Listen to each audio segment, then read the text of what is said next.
पता बा हमनी के हमनियों के ऊपर कैमरा लागल बा, ठीक बा। एगो कपड़े के दुकान पर, सोनारे के दुकान पर या भारी भारी दुकाने पर एगो सीसीटीवी कैमरा नइखे लागल। उ हमनियों के ऊपर कैमरा लागता। पता बा हम बताई केंगे लागता। हम कहाँ जातानी, हम का खातानी, केकरा से बतियावतानी, केकरा से मिलतानी, का ले आवतानी, इ सब कैमरा फोकस करेला। और उ कैमरा रियल कैमरा ह, उ सीसीटीवी कैमरा ना ह। काहे से कि आज के डेट में सीसीटीवी कैमरा कोनो इज्जत नइखे, ठीक बा।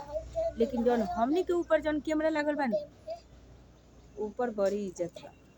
पता बा हम कहाँ जातानी उ सब कैद करके रख लेला। पता बा कौन सा कैमरा है? हमनी के खास करके पड़ोसी हम कहाँ जातानी ना उ सब निगरानी में रखेला उ कैमरा। तो रउआ लोग के ऊपर होई, गौर करम लोग फोकस रउआ ऊपर करत होई उ कैमरा ना। हमरा ऊपर ज़्यादातर होला, काहे से कि वीडियो बनावेला ना, ओकरा ऊपर ज़्यादा फोकस रहेला उ कैमरा के।